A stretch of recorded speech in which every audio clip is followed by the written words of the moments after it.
Yo, what's good, everybody, and welcome back to episode 22 of the TheStankCast. I am your host, Ham Stank. Today I'm joined once again by the one and only Craig Cowie. Craig, say hello to the people. What's happening, man? What's good, man? It's been another long week. What's the date today? 21st. So Second? Either way. Ooh. We just had, it's the 21st of August, yeah, you're right. We just had UFC 296, was it? 292. 292 with Sean O'Malley and Aljamain Sterling as the headline. We stayed up to watch it. It was probably one of the best cards of the year so far, in my opinion. Yeah. Going from the early prelims, like early prelims. I'll try to get the early prelims up, actually. I probably should have done that before we started. But I'll get the early prelims up because there was a few fights on that Who, that were really, really good. Who was that I said to you it was mental that was on the early prelims? I can't remember who I said to. I've actually completely forgotten now. I'll just be 2 seconds. I'll find the... Yeah, I think... oh, now it's got me wanting to try and remember what it was. Oh, who was it? And why didn't I remember? There was... not on the early prelims, but on the prelims was Chris Weidman. Yeah, Weidman was on the prelims, which is a bit mad. He was on the... was it not his... Was it his last fight? No, he didn't retire. No. But it was his fight. It's his first fight in a while. Like, yeah, he did lose. he did look a bit older, which is weird. Like, he He looked slower. Like he looked slower. He didn't look like he was at the same level. Nah. Yeah, it seemed like the sharpness and stuff like that. I mean, who am I to judge if I can? Yeah, you know, I know. You know But what I he mean, is getting. He's getting on a bit. I don't know how old he was. Yeah, he's done his thing. It was that Gerald. Mearshart. Yeah, that's who you remember. He also got beat. He was on the early prelims. Yeah, though. Yeah, that was mad. That was the early prelims. There was lots of good fights in there, but what made that card so good was the fact that it was the Ultimate Fighting finalists that were on the prelims as well, which was a banger as well. The Brad Katona. And that Cody Gibson. Cody Gibson. Yeah, that fight was sensational. Yeah, that was like sick. Really good, really good. And I was happy Brad won it as well. Yeah, me too. Yeah, I was me happy too. Brad won it. I watched I didn't like the other guy. The other guy was he seemed a bit of a dick when he was portrayed that way by the Ultimate Fighting editors. Yeah, they portrayed him that way as if he really didn't like Brad, but he did say that he didn't like him. Yeah, I don't think either of them liked each other very much, but he was just a bit of a... I don't know, he was just a bit of a fud, I think. He was a bit emotional. He seemed he was a bit high-strung and emotional. Confident. I think there was too much riding on it for him. Like, as soon as he saw his family in the Ultimate Fighter, he just burst into tears, all this stuff. See, I haven't actually seen the last few episodes of it. Yeah, but I quite enjoyed it. But what I didn't... What, they brought their families into the house for them? No, they just got a 10-minute FaceTime with them. And what I found really funny was once oh my god, I've just lost his name. Once Brad won that fight, Conor McGregor was straight onto Twitter, tweeting his usual shite, saying that that's 2-1 for the McGregor. We've won the Ultimate Fighter this season. All this, right? He was straight to Twitter. He must have been down in the forge stout. I swear to God. The other fight was after it, but they were both Chandler guys, weren't they? So he won. What did McGregor say? McGregor said. So McGregor won the coach's challenge. Yes, he in did. The ice bath, and then McGregor won the Brad Katona. He switched over to McGregor's camp after all McGregor's fighters got put out. Oh, so you're saying he won one of the finals and the coach's challenge, so he won 2-1 overall. Even though he got smoked. Was it not like 8-2? It would have been in total. No. Well, yeah. Yeah, it would be like... Well, Katona won his semi-final as well when he was part of McGregor's team. Yeah, so he won the semi-final and the final, so that would be... he won 3 fights overall. The coach's challenge, the actual fights. In the whole Ultimate Fighter that season, McGregor's fighters only won 3 fights. In the whole thing. They won 3? I thought they only won 1. Well... Yeah, Rico was the only guy that won. Yeah, and then both of Brad... But Brad Katona then won his semi-final under McGregor and the final under McGregor. So realistically it was 8-3? Realistically it was like 11-1. Because Brad switched over. Well, but giving him Brad. If we're giving him Brad, then it's 2-1 overall. He won the 165ers or 155ers. Oh, right, okay, so I suppose, if you're going... But in fights, it's a bit mad. He got handed his ass. I think a lot of that's to do with the just the general talent level of the rookies compared to the... Yeah, they didn't seem as at it. There veterans, was nobody that special on this tough Ultimate Fighter. No, you're right. If anything, who did look decent up until their fight was the guy that Brad Katona beat in the semi-finals. Was it the Dagestani boy? Yeah, he looked alright. Yeah, he looked like a beast. Yeah, but so did... No, Rico. It was the one that he beat, actually. Rico was the boy from Boston. He slipped in his semi... Did you see that one, no? You didn't see the semi-final? No. I watched all the initial fights and then I seen the final. So with Rico, seen he fought Cody Gibson in the semi-final, and he was piecing him up on the feet for about a minute, and then he slipped as he was going in, and Cody caught his back and was just ground game all over, and ended up choking him out. But Rico maybe choked him out with like 30 seconds left or something. And McGregor would have been gutted. He was, and Rico was raging, like really gutted. I felt like he deserved to get through. He was an underdog type. They'll probably style. give him another chance. I would think They'll probably bring him on again. What upset me about the Ultimate Fighter was that it was veterans against rookies. Yeah. Or prospects. Sorry, prospects. And all the prospects were either the same age or older than the veterans.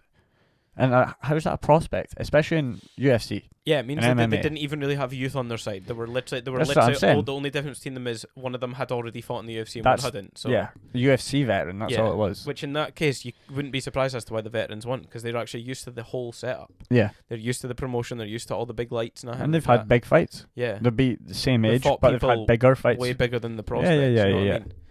Oh yeah, I'd like to say I think it was the fact that it was prospects versus veterans again, but I hadn't really thought of that. I didn't actually realise they were that close in age. Yeah, it was annoying because every time you didn't know, you don't really know how old any of these boys are up until the tail of the tape. Yeah, and then you're looking at it and you go, 32 and 34. It's not really a prospect. For prospects, you'd think like under 25. Yeah, under 25. Yeah, something like that.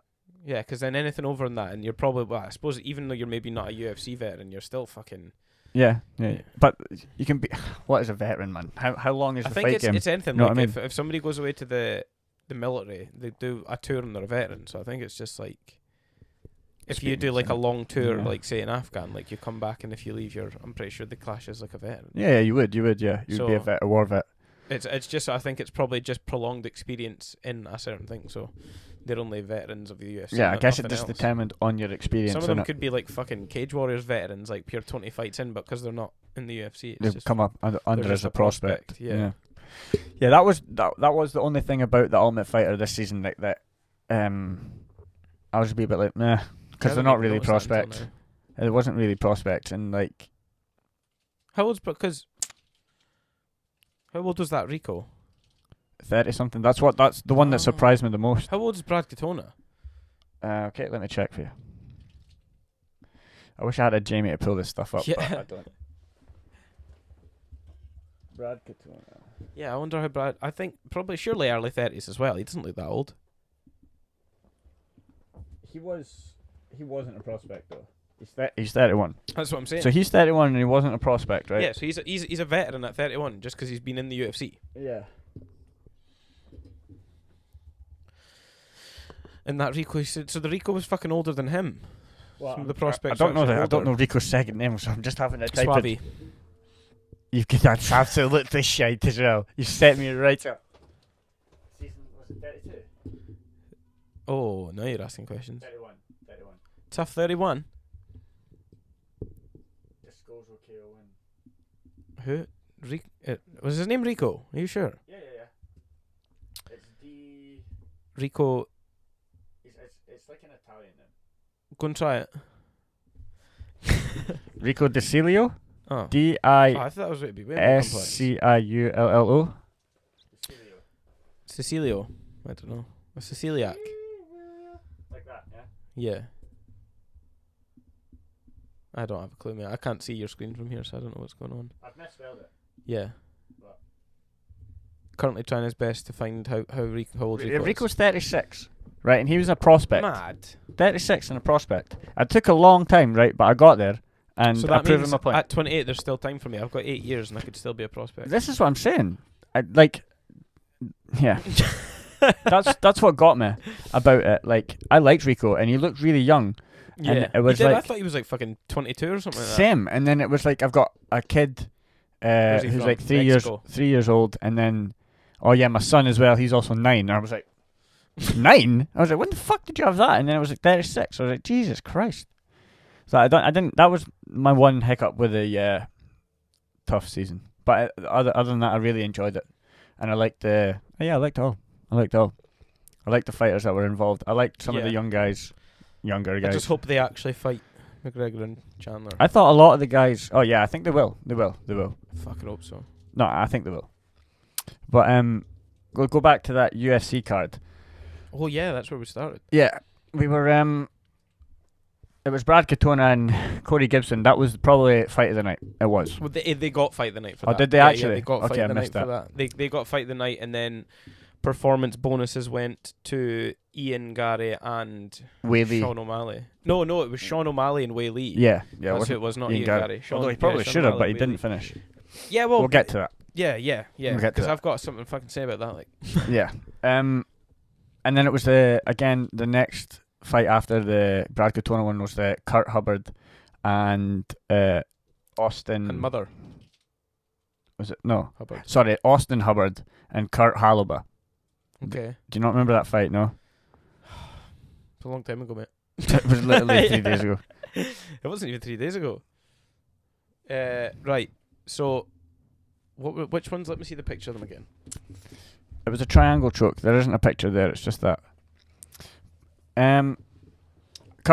Austin Hubbard was the guy with blonde hair, big nose. Kurt Hubbard was the guy with the grey in the front of his hair. And he looked very slow, but he eventually got him with the triangle. Remember, he transitioned into the triangle out of nowhere. Oh yeah, he went from he went from somewhere to the armbar, and then the armbar onto the triangle. Omoplata, and then came in Omoplata onto the triangle, and yeah, that was fucking good. Yeah, you went wild with that transition because that was flawless. It was nice. That was absolutely stunning. He did it in the second fight he had as well. So he's obviously got unbelievable ground game. Yeah, really good jiu-jitsu. Yeah, I'm glad you reminded me of that because I want to watch that. That was sick. It was so really good. And then straight after that, you've got like Brad Tavares, Chris Weidman. That was a good fight. It looked like Brad Tavares was going to run away with it in the first round. Yeah, if you remember rightly. And then Weidman, he was smacking up the leg kicks. But Weidman's tough, man. He's tough. He just came through it. Like he just kept coming forward. Yeah, switching stand. He ended up piecing them up. He was just like fucking no. Yeah. He kept eating them up and then moving forward still, and it was ended up a really good card. Yeah, it was sad to see him lose. To be fair, it was really sad to see him lose. But I think he's getting to the end of that, man. Yeah, he is getting to the end of that. He's getting to that stage where he should probably think about 1 or 2 more fights in it. Yeah, like fight another legend and then just call it a day. I think even when he came back, like before he broke his leg, like if he'd have managed to make a run there, he probably would have done all right. But I think it's just I think he was out for 2 years, no? Yeah, I don't know, something like that. I think it was 2 years he was out because he was out for longer before. Obviously, he disappeared and then for a bit, and then when he came back, I was like, oh, this is going to be mental. And then that happened. I was like, oh, God. Every time he didn't throw a single leg kick the whole fight. Funny that. Mm-hmm. If you had crippling PTSD, man, your legs would have fold in half again. I'm not actually sure if that's true either. I just made up. Then you had after that was a good fight, and then after that you had that Marlon Vera fight with Pedro Munoz. Munoz is from Goal. So I don't remember seeing any of that one because we were. You don't remember any of that? No, I don't know what I was doing on that game at that point, but I was fixated on it, and I didn't pay a single bit of attention to that fight. That was actually an alright fight, man. Yeah, I watched. Cheeto won. Yeah, Cheeto won. Yeah. He started piecing him up towards the end, and then was really putting a beating on him. Yeah, a wild guess would be I'd take it. Munoz landed pretty well in round 1, and then Marlon Vera slowly came back into round 2, and then punished him 3, 4, and 5. It was only a 3-round fight, which is why. Oh yeah, it wasn't main event, was it? Which is why I was surprised. Like Cheeto's a slow starter. Very slow at the start. First round, you would give it to Munoz, and then second round, toss up. But the last round was a 10-8. Oh really? Did he really piece him up like that? Pieced him up in the last round. Face was battered and bruised the last round, and then cut like 10 hours later, and there's this mad picture of Cheeto Vera backstage with a massive joint in his mouth. Yes, I've seen that one. Like I've seen a baton, man. Because he was like, looks like I'm Oh, did he not say I'm fighting for the title or something? Yeah, like yeah. He that? posted money bags on Twitter and stuff like that as well. Yeah, that after was cool. the O'Malley. Because O'Malley posted that same video after his. Well, an actual video, not just a photo. It was fucking awesome. Yeah. But that, I think we'll get to that in a bit. But I think that's a good fight too. That sets up Marlon Vera winning that fight. Sets up that fight. Yeah, perfectly. Sets up that fight. If what you wanted. Tonight, yeah. Otherwise, it would have been O'Malley fighting Dalishvili. Yeah. It would have been O'Malley fighting him, and it would have been the quickest title reign you've ever seen. Yeah, that fight is probably the hardest one for him in that division. I would say so. Yeah. I'd say so. Yeah. But he managed to knock things out, so he might do it again. I don't think he knocks him out. He's pretty shorty, mate. Just knee him in the puss. Like loads of kicks. He's not been knocked out before. Aljo's been rocked like that loads. Yeah, true. I don't think he does it. I think the only guy who could do it was Aljo. I hope Sean. I hope he does. We'll get on to it because we've still got a few fights before that. Blackshear. That was Damon Blackshear. He got beat by Mario. Is it Batista? Was this the one that was the thing he was meant to be in? Yeah, this is the one Cody Garbrandt was meant to be in, which is why we were surprised Chris Weidman was on the on the prelims, not on the main event. Yeah, because that one seemed like a bit of a random one to have just in the middle of nowhere. Yeah, like right in the middle of the main card. But that was why it was. Yeah, it was because Cody Garbrandt. I don't actually know why he pulled out of that fight. I didn't hear anything about that. No, we didn't even check. No, I should have checked that. That was a bit of a nothing fight for me, if I can't lie. I didn't really watch that fight too much. If it helps, again, I was on Minecraft on that. We normally have like a wee group of us that'll come around to the studio, watch the fights on. But this time it was just me and Kelly. And normally I'll like start to fall asleep at like 4 o'clock, 4:15. I'll start to either set an alarm or the boys will wake me up for the fight I'm wanting to see. But this time we decided, because it was just the two of us, we got his Xbox down and we just put Minecraft on both TVs and we just started building houses. And I can't lie to you, I was the most awake I've ever been at 6 o'clock in the morning. So like sitting there half watching the fights, playing Minecraft. Because we stopped a good fight came on to watch the Weidman fight, and then got to the end of the fight and we're both like, I'm really tired now. Again, Yeah. Get the Minecraft. Yeah, switch this back on. But we ended up having the Minecraft on and sitting and watching the big fights for that. But I didn't actually see much of the I didn't pay a lot of attention fight. to it. No, I didn't. I can't lie. I wasn't that involved in that fight, which is a shite thing to say. But after that, though, it was the Ian Gary fight. Yes. With Neil Magny. Now that one was an interesting one for me, right? Because it was a beatdown. The fight was a total if you come to just talking about the fight, it was a total beatdown. Like Ian Gary. It was the definition of a hiding. Yeah, Ian Gary demolished Neil Magny in 3 rounds. He just destroyed him. Yeah. First round, the first leg kick he threw smashed in his leg and he collapsed to the floor. Yeah. First 3 leg kicks he threw brought him to the floor straight away, and Ian just told him to stand up and they would go again. And then straight after that, he was just piecing him up. Everything he wanted to do, he could do to him. Body shots, head shots. Yeah, and then he kept on just he was coming in like low calf kick, and then as soon as he's landed the low calf kick, straight in with the shots, hitting him with a 1-2. Yeah. It was honestly a really good display. Good display. Part of me feels like he made it last. It was 3 rounds like through choice. Partially. Yeah. I don't think he necessarily. I think there was times at which he probably could have pressed harder and knocked him out, but he held back. He definitely held back. He was just applying punishment. And that goes from the press conference. Yes. Which was a bit savage. I found it, I don't know how you felt about it, but I thought it was a bit corny.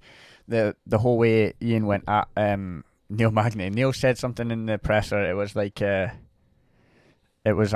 accustomed, when you go to school, I get accustomed to bullying, beat downs.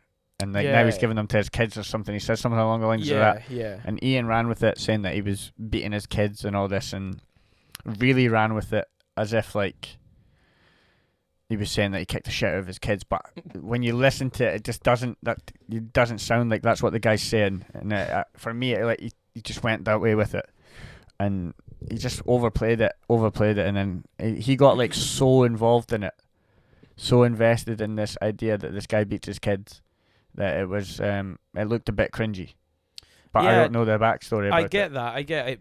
It does a little bit, but at the same time, like, I feel like it might just like because he really took to it like it was actually personal, which I think makes me think there's he's obviously got a reason why he hates that so much, and I think whatever that was playing in his head, because I'm pretty sure the way that Magni put it was that like the beatings you got by when you were being bullied at school, like you give those beatings out again as a parent, and when he says I became accustomed to it, it makes it sound like he's dishing out them beatings. Now I don't know about American schools, but if you got a beating at school, like it's not the kind of thing you want to be doing to your kids. No, you know what I mean? Of course it's not. You know, you get, no. And I think he meant it in a sort of light-hearted way, like like the beatings and stuff like that. But I think at the same time, the way he put it made it sound like he was beating them. And obviously, I think that there's something in probably from Gary's past or something that makes him not see that too kindly. Possibly. I didn't think it was that deep. This guy's admitting he's beating the shit out of his kids regularly, and I don't fucking like that. I think that's Yeah, and then even after the fight, Ian Gary was still going on about it. With fucking middle finger, and he's a piece of shit now. Yeah, he was still going on about it. Afterwards, and he was like, I can't believe none of the press people brought that up to him. Like, none of you even noticed it. I saw it straight away and paused it. And I was like, what did he just say? There is, because I seen a TikTok of him pausing it when it's on. And he's like, what the fuck did he just say? Yeah, I've seen it as well. But like I said, I just thought, like, I just don't think that's what Neil Magny meant when he said that. Like, I just don't think that's what he meant. But then when you think about it, what he said, what do you think he meant? Like, if you watch the full thing in context, I think he's just talking about, like, I don't know. I just don't think he's talking about beating his kids like that. I just don't. Maybe it's just the idiot in me, let's say. Cause I don't know. Like, I just believe that he's not beating his kids because I don't want to believe that he's going home and beating his kids. Maybe that's the way. But I mean, from his own mouth, chef. Like he said. I just don't think that's like he didn't say it in like a way that it sounded like he was beating his kids. He said, yeah, like you said, he said it in a light-hearted manner, I think, and because they were joking about something. Yep. I beat the shit out of my children. Yeah. Like, man, it's still not great. No. But I don't think that's what he meant by it. He might have. Fuck knows. Ask the kids. But after the fight, Ian Gary apparently went back and asked Neil Magny's son if he wanted him to adopt him. Oh, for real?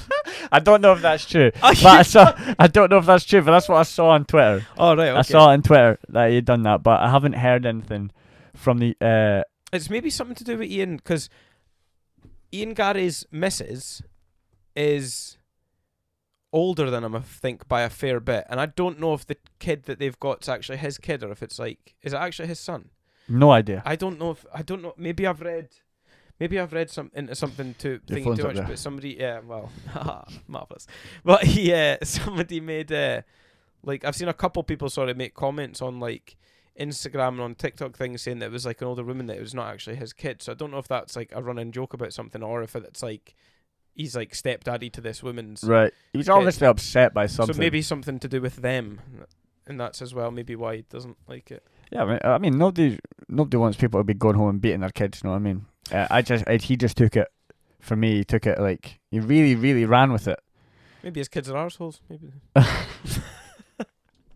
Fair, but yeah, I saw that a Twitter post that was like Ian Gary went and asked his sons if he would like them to adopt him. Amazing. And I don't know if it's 100%, but that would be hilarious and something Ian would do. Yeah. It seems like something he would do.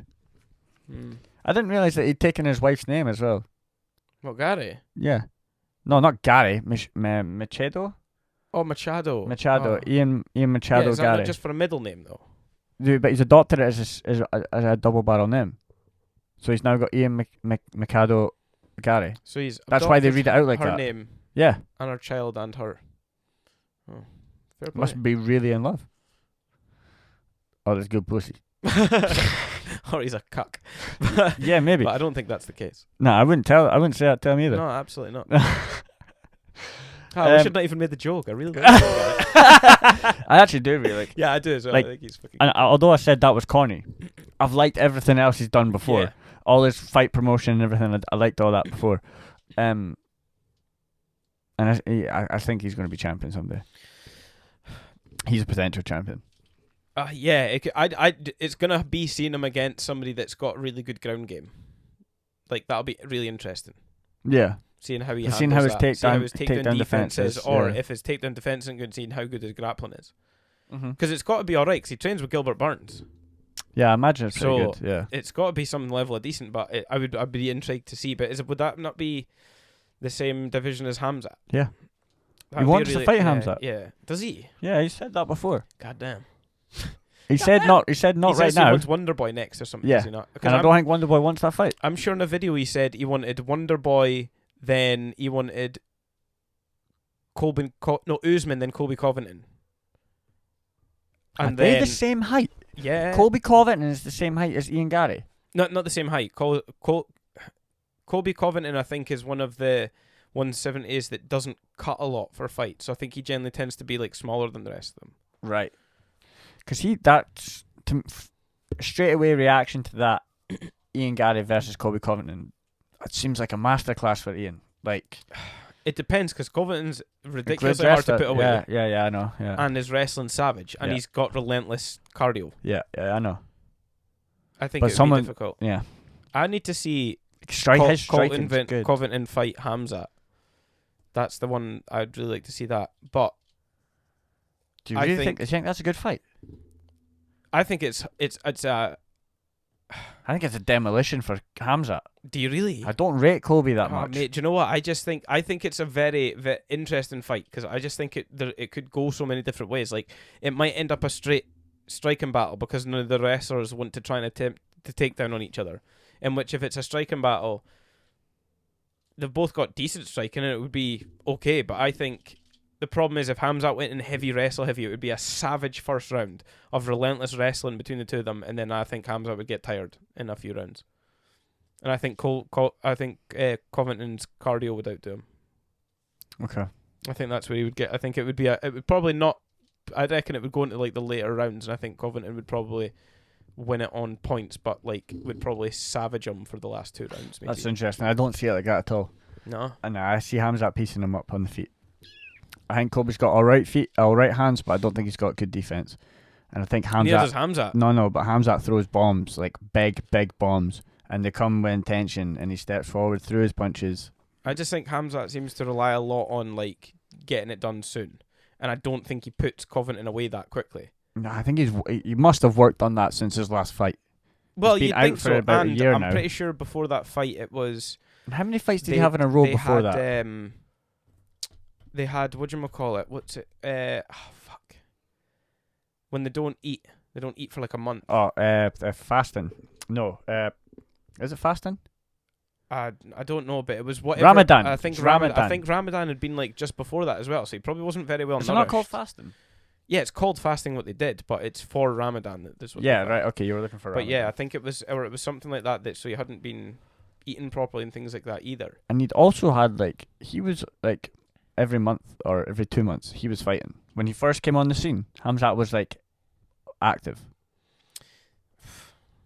Yeah. I just don't know. And now he's taking if he fights like that against Covington, I just think Covington wins that one. I think he'd get tired. I think we ever see that fight, to be honest. I don't think Colby takes the fight.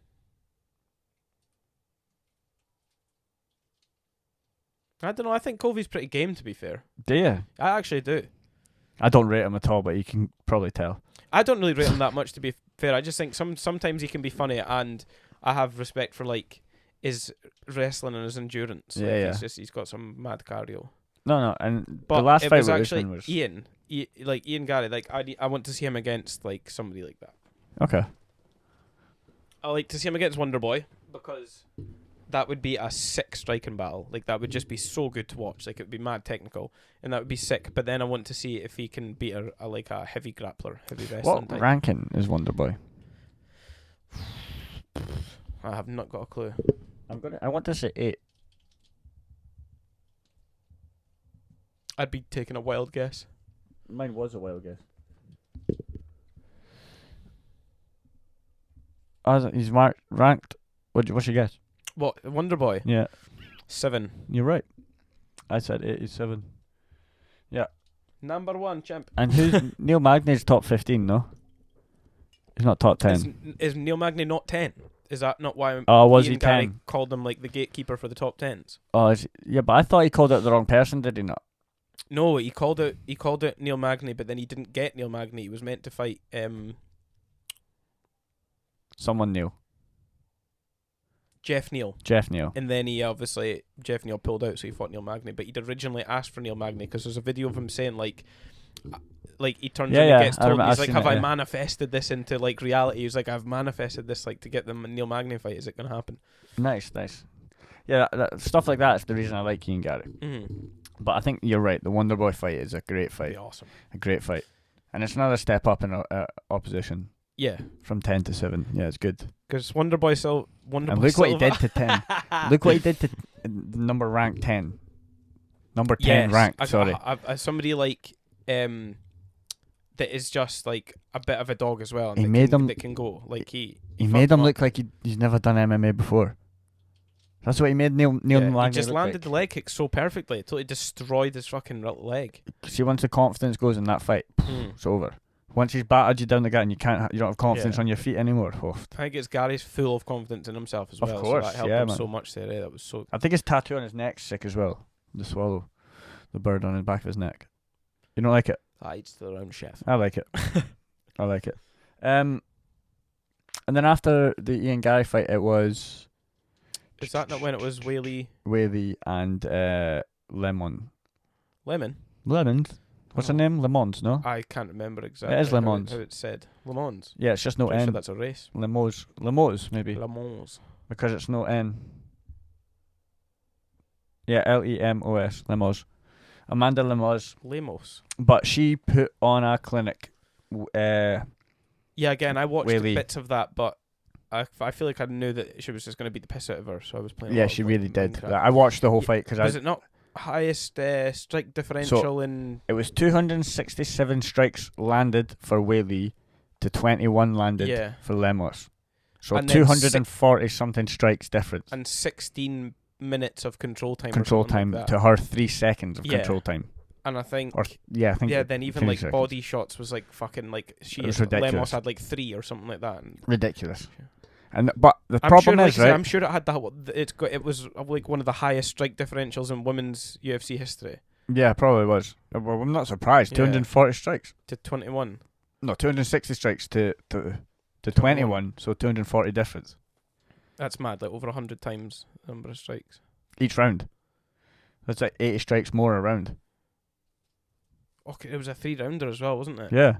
No, it was a 5-rounder. Come in. Oh yeah, 5. Oh yeah, sorry. Minutes. Yeah, no, that was. I shouldn't invite you. Need to ask that. 16 minutes of control time in a 15-minute match. No chance. Yeah. Oh wait, I'm lying to you. It was a 25. No, because it was a championship fight. I'm lying to you. I can see the rounds. It was a 3-round fight for the women's title. It can't have been. It was a championship fight. It says it here. 50-43, 50-44, 49-45. And Steve, you can get you can get a maximum of 10 points per round, mate. What am I doing? Yeah. Sorry. That's marked a 5 round.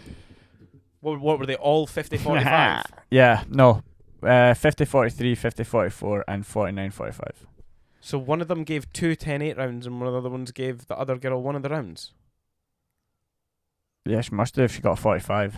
Nah, she couldn't have got one of the rounds. It must have been a 10-9. Did you not say one of them was 49? Yeah, look. Yeah. Oh, well, she must have got a 9-9. Someone gave Whaley a 9. You can't get that. Someone has to get a 10.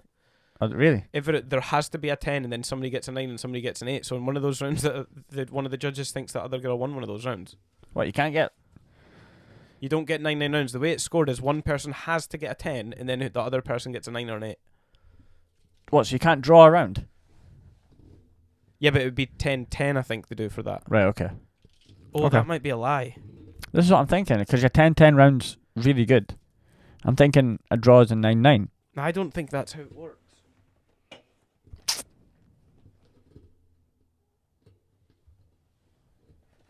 Yeah, because then 90-45 would mean that one of the rounds she thought was a 10-8 as well, to the other way. So one of them she thinks the other girl won, and one of them she thinks that Wei Li Zhang got a 10-8 round. Then that maths would be 49-45 would make sense. Mm. So I think the judge thinks that they won. I'm actually intrigued to that question, who gets if it's a draw in a round. Or I don't know if you can mark around a draw. You're maybe not even allowed to do it. I can't remember. Do you know what? I've Jamie, pull it up. I've watched a thing on fucking MMA refereeing as well for when I refereed for like AKP. Oh yeah. I watched the thing and it told me all that, but I can't fucking remember. Oh, you did your training and that for it, didn't you? Of course you did. No, that was I did a jiu-jitsu one. A jiu-jitsu refereeing thing, yeah. But yeah, that fight was really good. Where Weili just showed her absolute dominance. Yeah, even more domination than the Gary fight. That was actual domination. Yeah, like she looked ferocious. Like she looked fierce, proper fierce. Like I wouldn't have put any woman up against her that night. She is though. Like, see when Rose Namajunas head kicked her, knocked her out to win the title. I was honestly like, there's been very few times I've been that flabbergasted that happened. I could not believe that was what happened. That she'd actually did that. Yeah. Because that, like, even in this training footage that you see of Weili Zhang, she looks fucking terrifying. She's an absolute savage. I thought she was gonna just run through everybody and anybody, which she probably will do. Yeah, now. I think she pretty much has as well. She lost to Rose and then Rose lost to Julia Pena. Yes. And then Pena lost it to Weili. Yeah. And then Weili's been winning the rematch, and then everything after. I think that was only her third fight after. Yeah. It might have been her second fight, second title defense. A beast, man. But she really showed the dominance, and she looked so strong. Like, just to hold the girl in place. Though the other girl wasn't. She's pretty hench though. Eh? Yeah, she is. That Amanda Lemos, she's not a fuck. No, but she seems more lanky, as opposed to Weili, who seems like she's just like a stocky like. Nah, she was a boxer. That Lemos, she didn't look like no pushover. No, that's not. And she was getting pinned down all the time, like held in place constantly by Weili. She did almost Darce choke her though. Yeah, almost. Yeah, that was good. That might have been the reason she gave her the round. Possibly because she was the closest to submitting her. That makes a lot of sense now that you say that. Because it is who's closest to finishing the fight. If it had been up on the feet most of that round and then they'd had that minute, that would have been her closer to. Yeah, and if they'd both maybe even been equal on strikes in that round or close to, then. But it couldn't have been close to strikes if it was 21 to 260. Well, no, because 260 odd, if you're doing that between 5 rounds. Yeah, no. If she landed like 90 strikes for like 4 of the rounds, then one of the rounds she probably didn't need to land that many and it would have been alright. Yeah, probably. But it was, that, like I said, that Lemos, I thought she didn't look terrible. Obviously, she got totally dominated by Weili. Yeah. Totally, but it still didn't look like there was no hope for that Lemons either. I felt like if she went away and really worked on her ground game, she'd come back, and because she had hands. She had quick hands and she had power. Only 21 shots still made in a 5-round fight. But the shots, this is what I wanted to say, the shots she landed, they affected Weili. Oh, well, they were significant. They were significant shots. It's hard to remember for me, man. That was 2 days ago. It feels like a long time. I remember.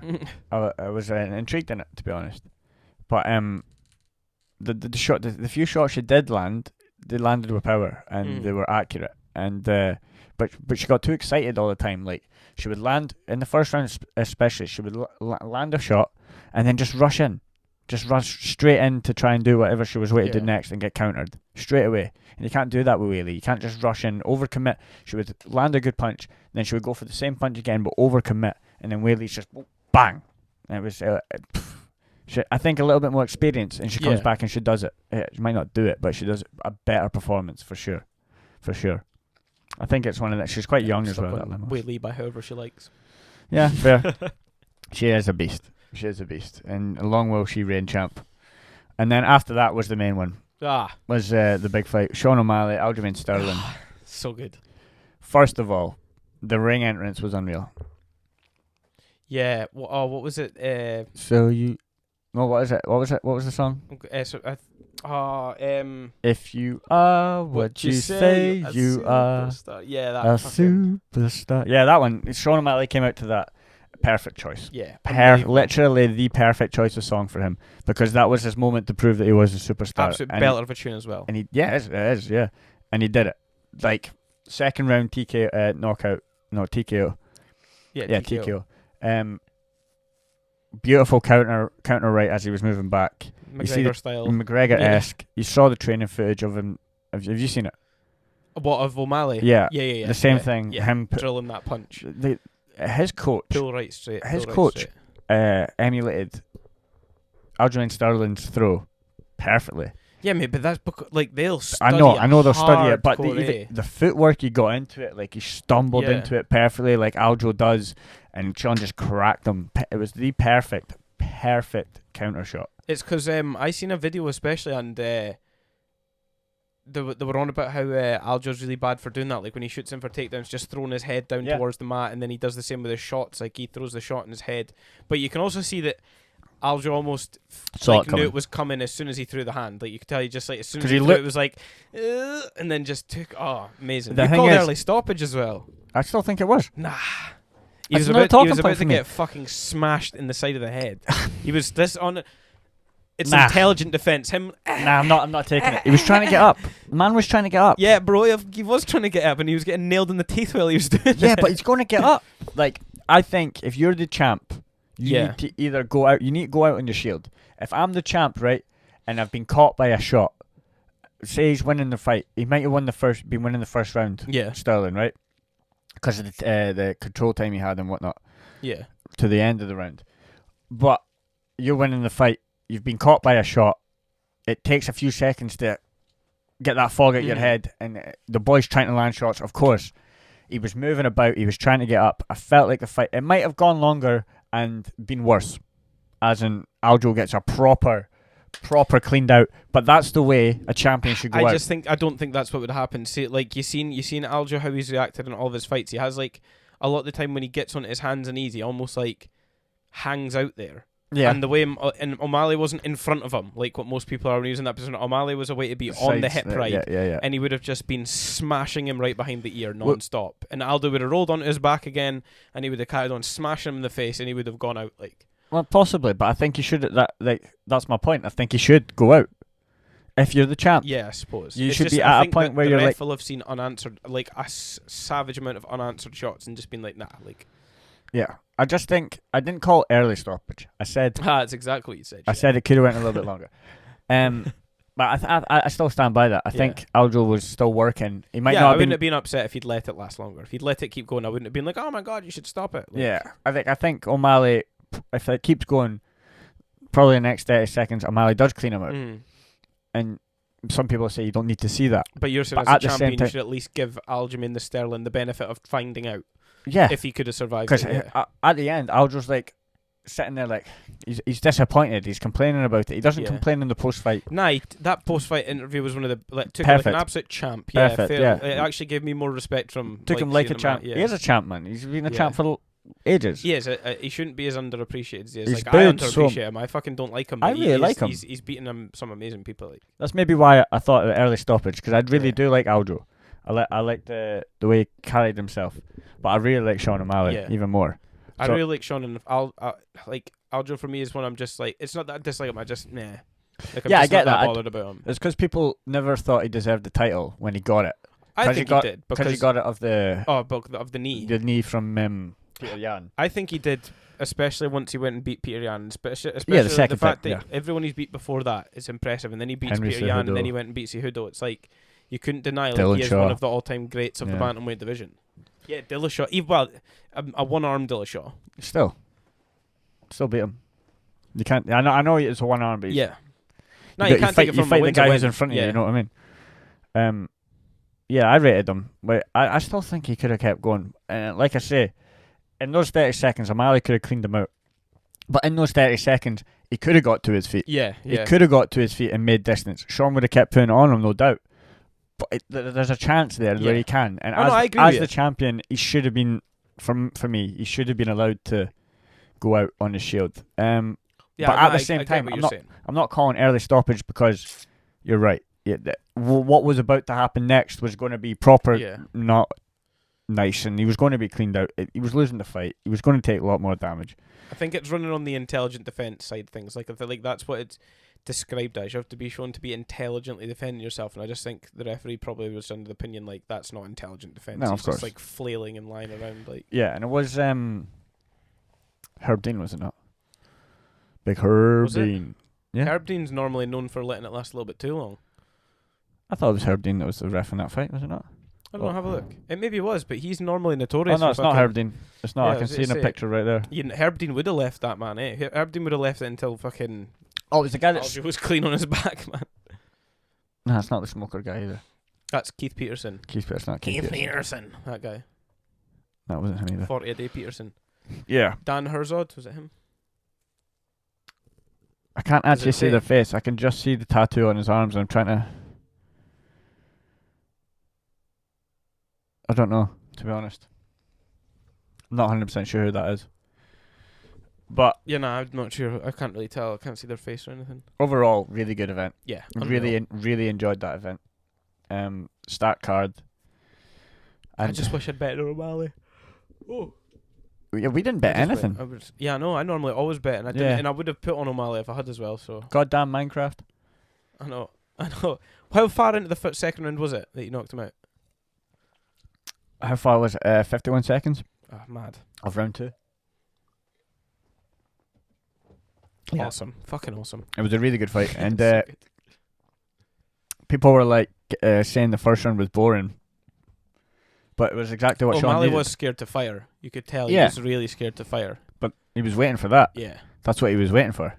Like, it's Conor-esque, and maybe a whole round in 40 seconds after, but it just took that much longer for Aldo to jump in. To find the opening. It was just McGregor was lucky enough that Aldo gave him that opening straight away. Straight away, yeah. And it took Aldo a whole round before he decided to make that mistake. He made the mistake, yeah. So it was so good what O'Malley said. He was like, it takes one mistake and I will find your chin. And he was fucking absolutely right. Yeah. One mistake and he found his chin. Yeah. No, it was really good. And I was really happy for him as well. Because it was like... I was jumping around, man. Yeah, it was like destiny. That's like... For him, it was like destiny has arrived for him now. Because he was meant to be champ. As soon as he was arrived, everyone's like, this guy's champ. He should be... And everyone's like, rush him. They thought... that they were going to rush him and give him big fights and thingy, but he didn't. I think you look how skinny he was when he first started in the Ultimate Fight, or no, not the Ultimate Fighter. Tough. No, yeah, it was. No. It was. It was tough. Just what the Ultimate Fighter. I thought it was the Contender Series. Oh, that's what I was thinking of. The thing where they just bring people in to fight. Yeah. Yeah. Is that the Contender? Yeah. I think it was the Contender Series was on though. Yeah, Tough's the show where they're on the house. And Snoop Dogg was on it. O'Malley! O'Malley! Snoop Dogg was commentating it, and you look how skinny the guy is then, and then you look how jacked he is now. People start screaming steroids and all that. It's not, because the guy's taken like 3, 4, 5 years. Yeah, I would hardly call him jacked. I would just say he's just like. But the difference from where he was when he first started at the Contender Series to now, he looks huge. Healthier. Is what I'll say. He looks 100%. Way bigger. Yeah, he looks way bigger. And when he was stood next to Aljo, I didn't think he looked... Yeah, because Aljo's a big guy in that division. I thought Aljo was going to look way bigger than him, but he didn't. This is what I'm trying to say. He didn't. Sean looked like he was much healthier, faster. Yeah. Yeah, he just looked really good, man. And the only issue I see for him is the number 1 contender. That's it. But I think, I think this is the one time that Dana White will let him do Cheeto first because... Of the rivalry. Because Dvalishvili... was obviously he had the opportunity to fight for the title, but obviously they both said no because they were teammates. Yeah. So Dana will be like, you've said no to the title fight, so you can just wait till we're ready, sort of thing, and then at least we'll give you Cheeto first, and then. What about the rematch? Surely there's a rematch. Surely, Aljo. Everyone else gets a rematch. Nah. You only get a rematch if it's a close fight. If you get KO'd round 2 of a 5-rounder, you don't get a rematch. Is that right? Is it? Yeah, they only give them rematches if they're deserved of it. So if it goes to the end of time or if it's close, that'll be what Usman, or if they get knocked out at the very end, like Leon or did. If it's Leon knocked him out right at the very end of the fight, and Usman was winning the whole time. So it was right, you get you know what I mean. Whereas if he'd stepped in, pieced him up in the first round, and then KO'd him at the start of round 2, Usman to Edwards, they wouldn't have given Usman a chance again. Yeah. Till later on, it's only if it's a close fight that they'll give you that. Fair enough. I don't know. It doesn't have to go all the rounds. It just has to be close up until something Yeah, happens. no, I get that. I'm just trying to think if Aljamain gets that rematch straight away, if I think he deserves it straight away. No. What you do is you fuck them, you annoy them by you do Cheeto Vera to win that one. Cheeto Vera against him, he wins that, then he fights Dvalishvili, because then even if he wins, he'll be the champion, and then Aljo won't fight him anyway. What if he does though? What if he then goes, I'll fight that him. would be the best scenario for scenario UFC ever for fucking making them, because it's another It's a stab in the back. It's another Masvidal, Colby Covington situation because he literally refused the title because he didn't want to fight Aljo. Then if Aljo just then went, nah, well, you're in that, so I'll fight you. Well, I've got to. You're champion. Savage. That would be savage. Be unbelievable. Yeah, fair. Yeah, fair. That's probably the story. That's the ideal scenario. Yeah, that's the ideal scenario. Savage beef between them because he didn't fight for him, but then when he gets a chance, he does. That's what you need to happen. Yeah, but ideally, I would list like O'Malley to beat them all. I just don't see O'Malley doing what he did to Aljo to him. No. What is it? Dalvish? It's like Dalishvili. Yeah. Is it not DVAL? Dalishvili. I don't know. Maybe I'm wrong. Dalishvili. Either way. Something like that. I just don't see him knocking him out. I don't, because he's... Aljo had shown prior that he had a weak chin. Is that fair to say? Is that fair to say he has a weak chin? Nah, I wouldn't say weak chin. I just think he's shown he's been rocked before. He can get caught. Yeah, he's been rocked before. And Darashvili hasn't, in my opinion. He's a banger, and he'll fight all the whole way through. Yeah. And he's also an amazing wrestler. It's just that's the problem. I thought the problem is like he won't even try and strike with him. He'll be instantly on the takedowns, and he'll shoot like fucking 20 takedowns around. Like he'll just go relentless at it, and I think that kind of relentless stuff will take. It was Aldo, was it not? Jose Aldo, and that's what he did. He fucking destroyed him. Yeah, just held him against the cage, took him down a couple of times, and that was it. He's got the most they said it was a boring attempts. Fight. Did he not say he had the most takedown Something attempts like in any that. fight? He tried. It was a lot. Yeah. But it sometimes comes across like because Aldo was quite good at keeping it standing, but he was just getting like clinched up for a lot of the round and stuff. So pretty much just held against the cage, so it wasn't terribly exciting. Yeah. But no, I don't. Yeah, I remember that fight now. Well, I don't know if he fought anyone else since then. To be fair, I can't remember. I think he maybe has fought someone else. I think he has. I don't think Aldo was the last fight, but I didn't want to question on that. Yeah, Peter Yan fought O'Malley, and then before that was his loss to Aljo. Yeah. Well, either way, it looks exciting for that division. Yeah. That's. I think O'Malley being champ has made the excitement for that division go up. Yeah. If anything. Yeah, that's a cool division with O'Malley cool division on top now. Of it. And it's got some depth to it now. You know what I mean? There's some good fighters in there. I think O'Malley should try and go and train with Stylebender. Do you think? I think so. Because they're very similar, and Stylebender has some of the best takedown defense. Yeah, but it's... I mean, City Kickboxing, yeah, I suppose like that's who he trains out of, and they would be good. But he just needs a good coach. You know what I mean? Like it's a bit far away from him. And to be fair, like Adesanya's huge comparatively. Yeah, I know they are, but the techniques in that to learn off of him, and the fight IQ that he has. Actually, I feel like fair, they think the same. His takedown thing isn't that good because he got taken down by Pereira. Yeah, I know. And Jan. Who? Jan Blachowicz. Oh, right, okay. Yeah, but he's bigger. Yeah, much. but... Yeah, I suppose. Both the guys you just mentioned are much bigger. I think Sean O'Malley's takedown defense is probably pretty good. He probably just needs to work on getting back up again if he does get taken down. Because there's only so much takedown defense you can train. I know. But what I was really meaning by that is the fight IQ that they both have. They fight similar. They throw the same similar shots, and they're creative as hell. And I think them two working together, I think would add another level to O'Malley. I really do. But who am I? I don't know anything. I'll just sit here and talk about it for the last hour. Yeah. O'Malley doesn't know anything. I know way better. Yeah. I know what's good for him. Change your fucking hair colour. I'll be his manager. Yeah. But that was the UFC card that we sat and watched last weekend, and it was really good. That was our thoughts on it. And what else happened this week? Oh, something that happened today that you don't care about. Oh. And you can already tell me what it is. What happened today? Yeah. And I don't care about it. Is it a football thing? Yeah. What happened? Mason Greenwood, Man United. With the voice messages and that, and the abusive... I seen a TikTok video that makes sense now. If he's coming back is he coming back into the scene or something? He was, and then United released a statement today. No, so it was all speculation that he was going to be coming in end of August or whatever. Mm-hmm. But they released a statement today saying that while they note he didn't do the things that he was accused of, and all these things, they have said his reputation is going to be too.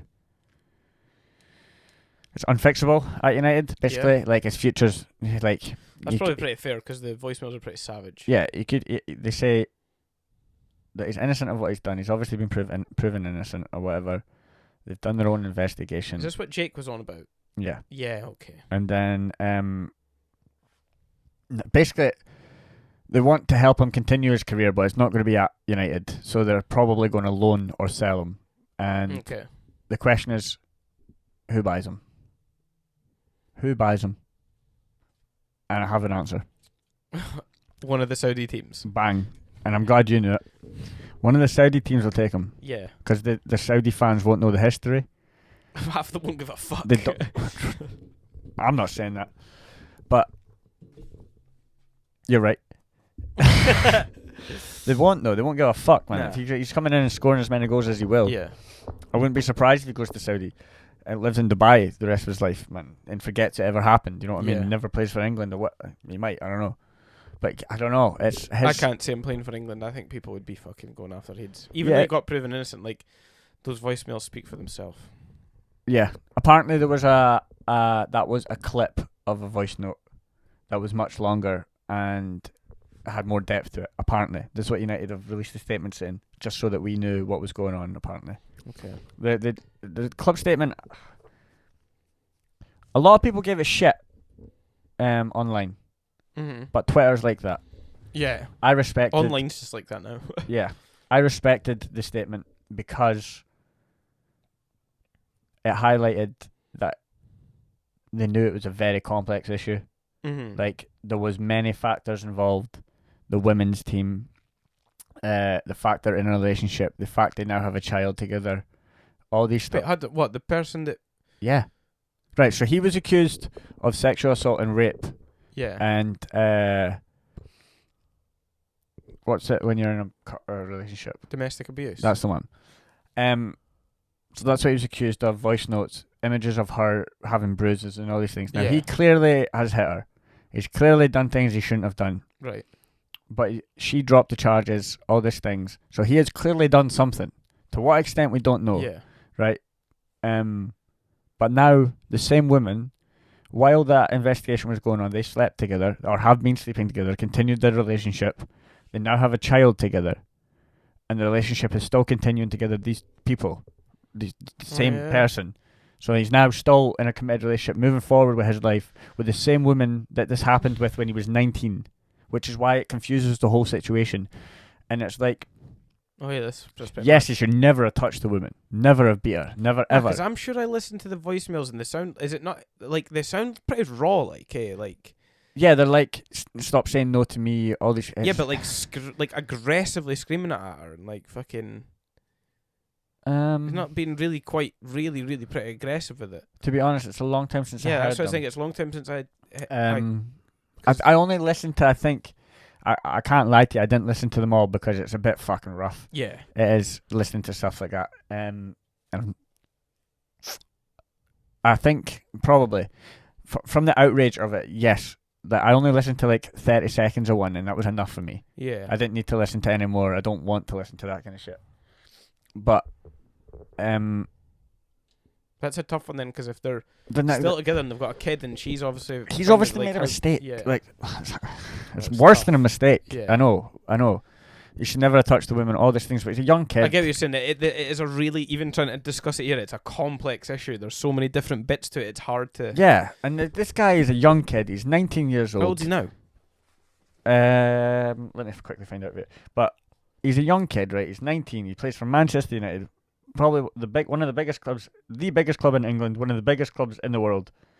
He's on the front. He's now the star striker for Manchester United. He's got a massive ego, and he's obviously needed to be humbled. Yeah. And he's obviously needed to be taught a lesson. Hopefully that's taught him a lesson. Yeah. And it's not like he's went out and he's raped a random lady coming out of a nightclub, or he's went out and he's beaten a random woman.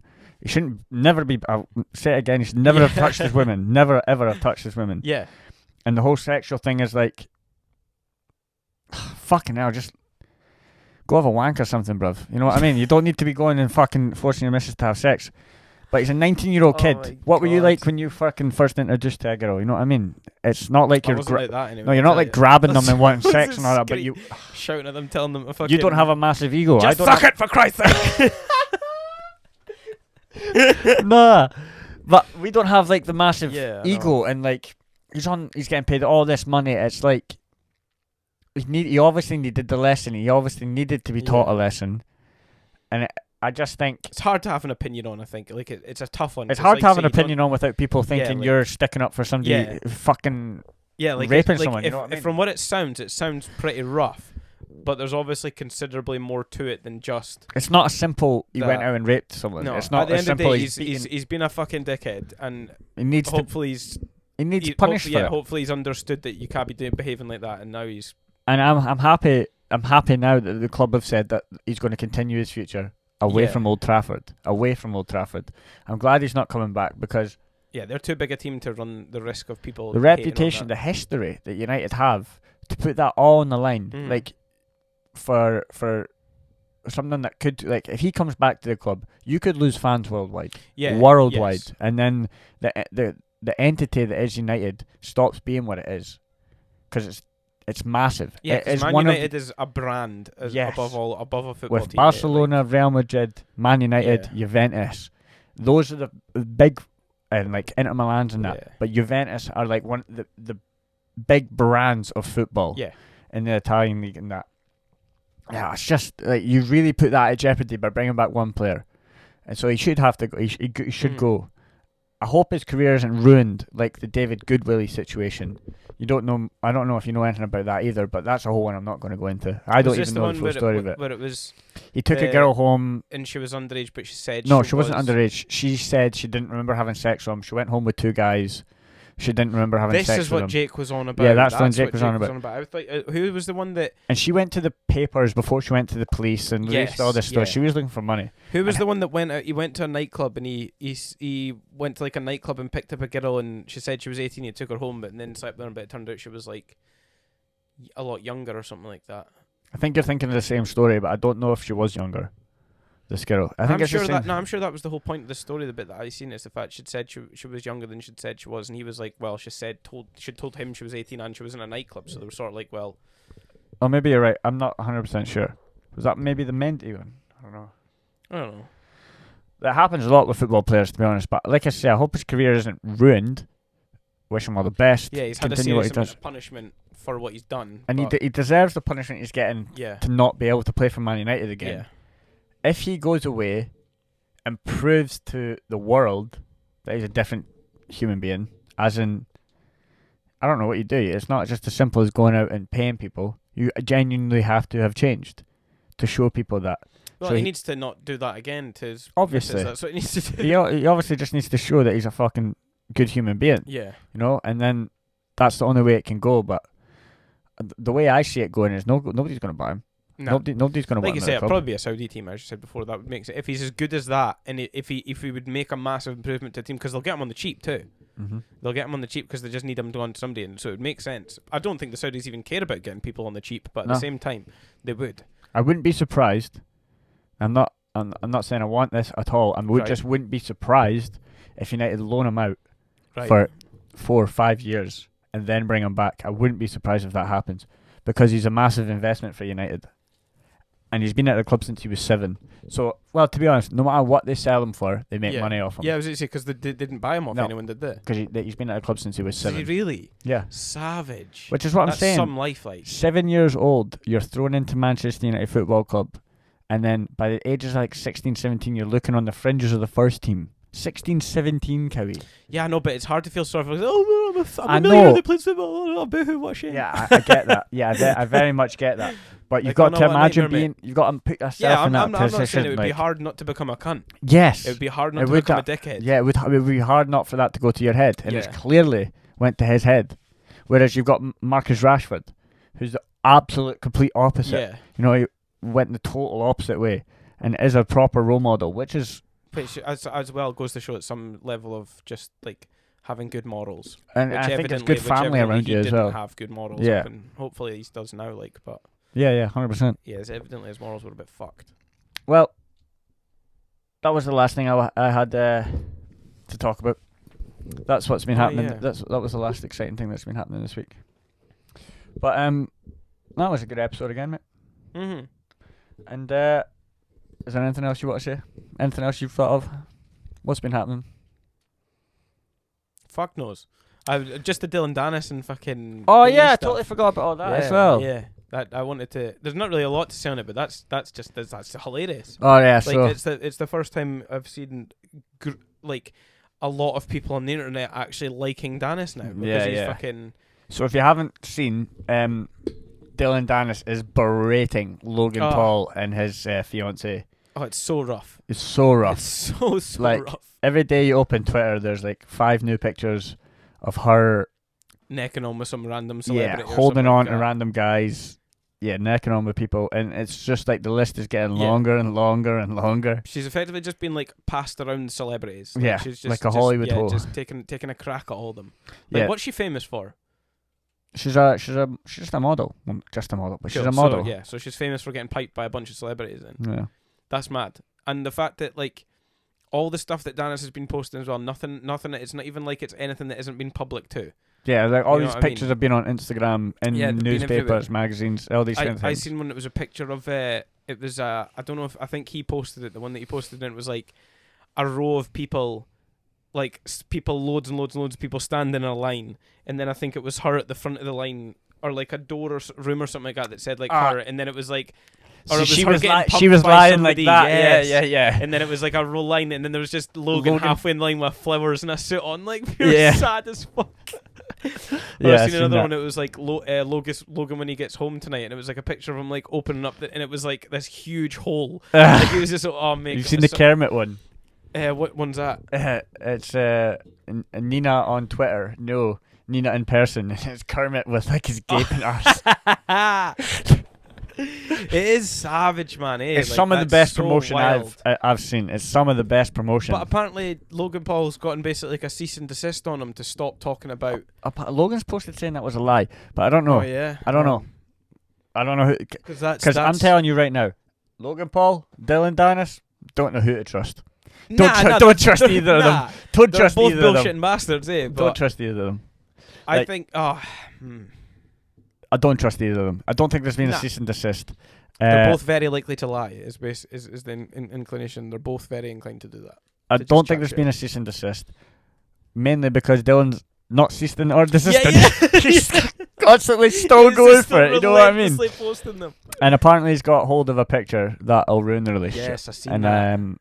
What was he said? He sent it to Andrew Tate, and Andrew Tate confirmed.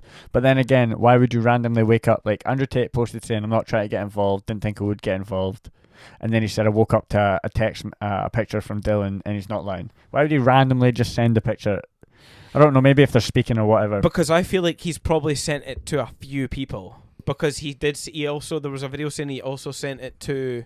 No, he was going to go on a live on Aiden Ross's podcast, and he was going to send it to him. So I think it's more a case of people that are at the forefront of social media right now. I think he's sending it to them just so to make it. Yeah. But I think it's also so that they'll be because he wants to be on podcasts, he wants to get himself big again. So he'll be sending it to all those people, and they go, "Holy shit! I'll get him on to talk about it," and then it's more publicity for him as well as for the fight. I think that's why he's doing it, because obviously he was on Steiny and who's the other guy? The Nelk podcast. Is that the one? The Nelk Boys, yeah. Yeah, he was on their podcast. Yeah, he was, yeah. So that got him onto that one, and then he was talking to them on it about how everything. Logan should have him on the podcast, Logan's podcast, because it would be the biggest numbers he'd ever done.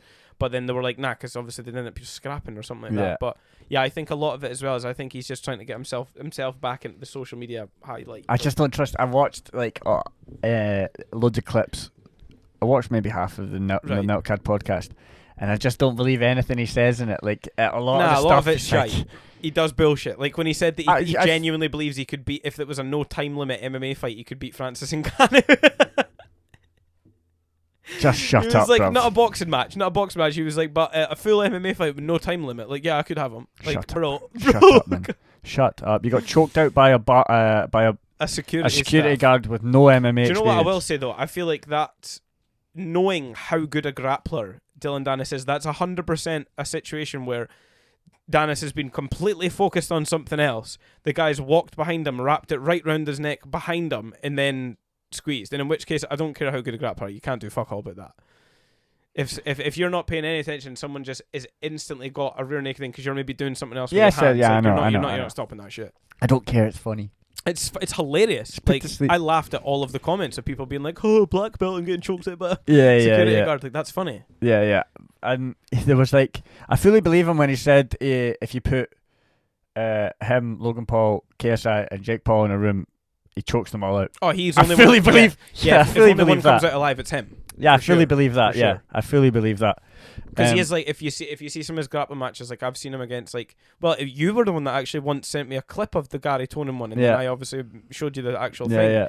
Him versus Gary Tonin, he's had matches against Gordon Ryan. Like, he's an elite top level grappler. So no, I fully get that. And Logan admitted that on a podcast as well. But he's turned around and said he wouldn't fight him at MMA. Yeah, because he knows how good a jiu-jitsu guy is. He was like, I saw someone with no experience. He was like, it doesn't matter. Like, he would beat me. Like, Yeah. Which begs to differ why we're all doing these boxing matches. It means nothing. Yeah, exactly. Although I love boxing, so I don't really mean that. In a street fight, you just need to be 260, bro. Yeah. Just need to be Bradley Martin, my guy.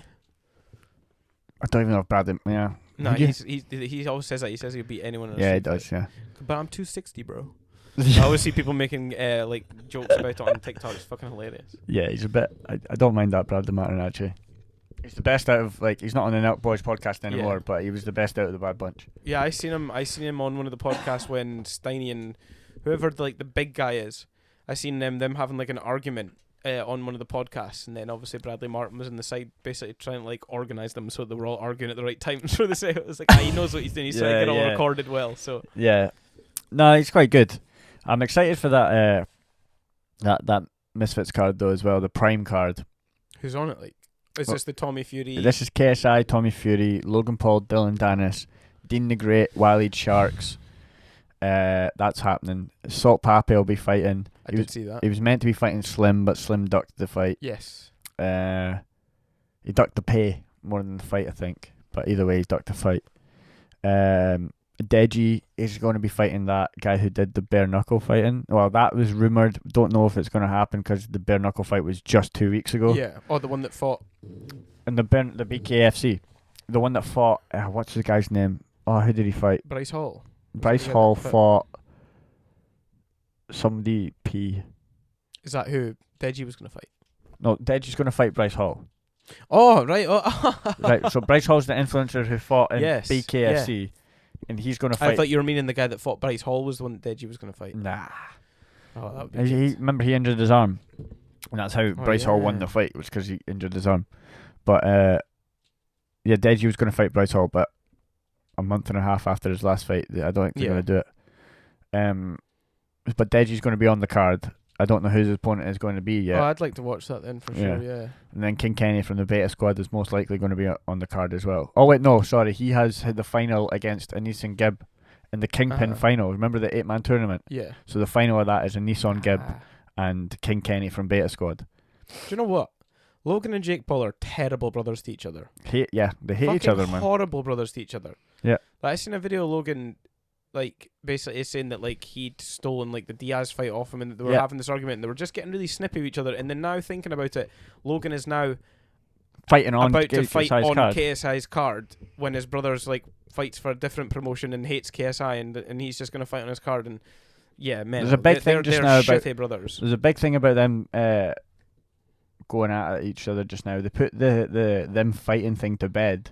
Like, there was an idea of them having a boxing match eventually, which is probably still likely, but they put that to bed saying it's not happening. And now they've came along with this beef of Logan playing both sides, which I think was brewing anyway. I don't know if I kind of think it's fake to set up. I kind of think it's fake to set up that Jake Paul Logan Paul fight. Yeah, but it could also easily not be fake. Yeah, whereas Jake Paul's finally just got fed up with the guy playing both sides and being his brother, then not being his brother.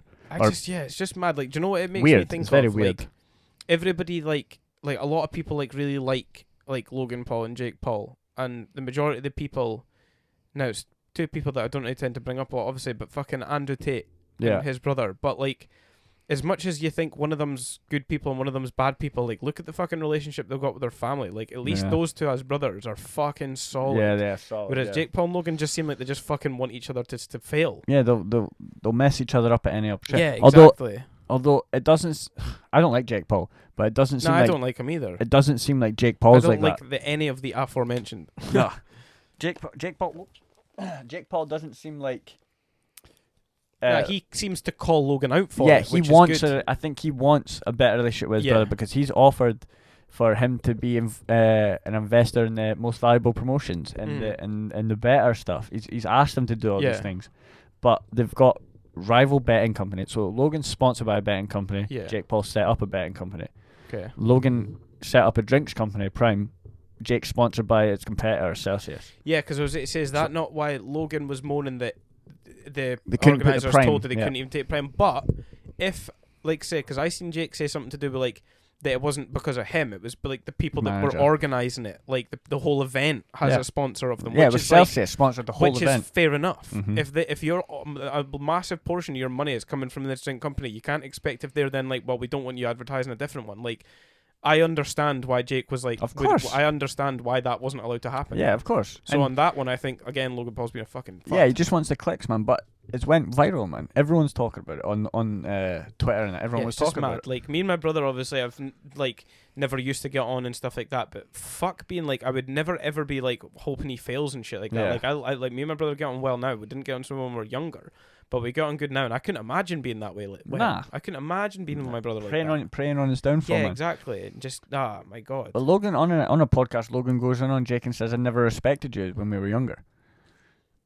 Stuff like that. That's mental to say to your young brother, man. Yeah, fuck when that. When he's going and doing all these mad things, like, say what you want about Jake Paul, but he's putting on fucking mad events. He's making pay-per-view money. It's a jealousy because they both definitely want to be the famous Paul brother. They both want to be the main Paul brother. You know what I mean? Yeah. Which one of them do you think's more famous?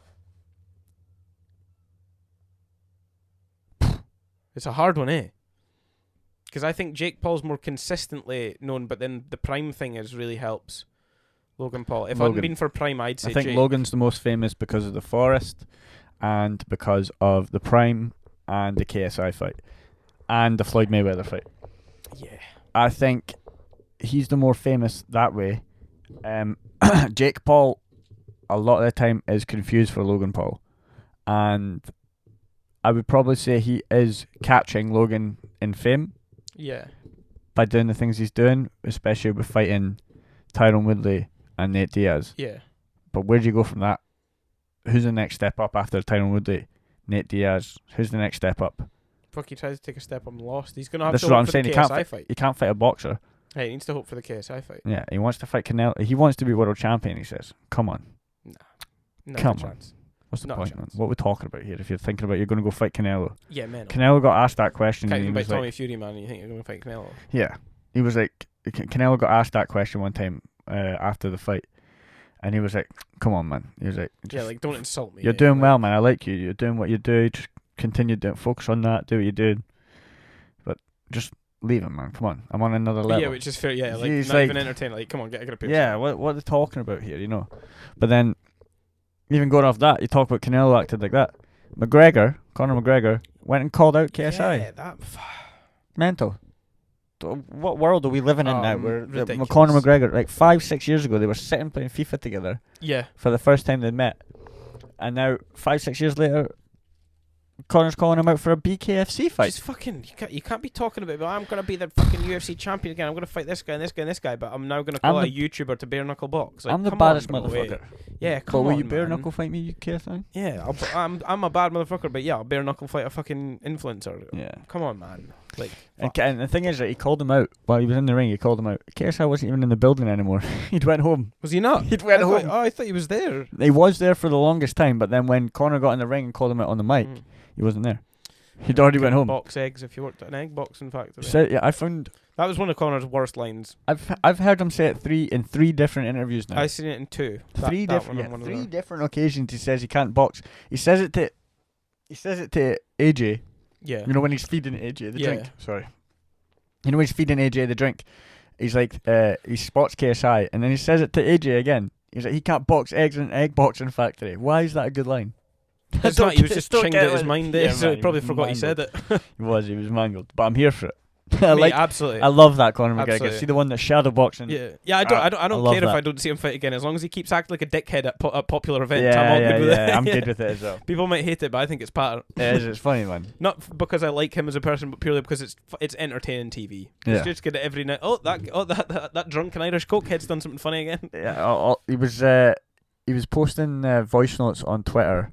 Watching the fights, watching the Brad Katona fight. His voice notes are world class. They're so good, man. I've got to watch them about 6 times just so I can understand them all. Figure out what word he says at some point. Fucking amazing.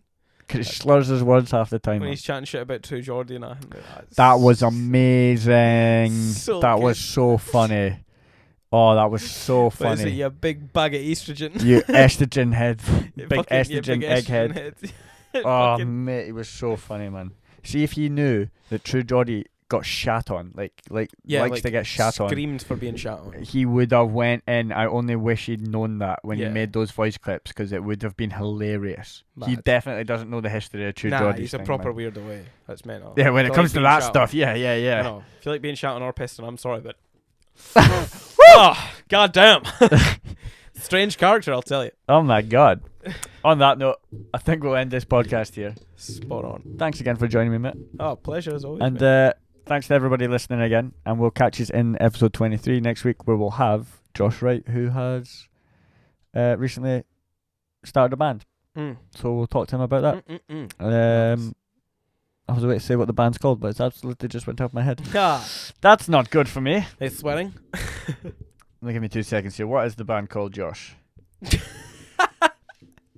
They're called Taxi. Oh, Taxi. They're called Taxi. So we're going to have Josh on next week, and we'll discuss a little bit about that. So join us for that. Order yourself a taxi. Yeah, I like that. Catch you all later. Peace.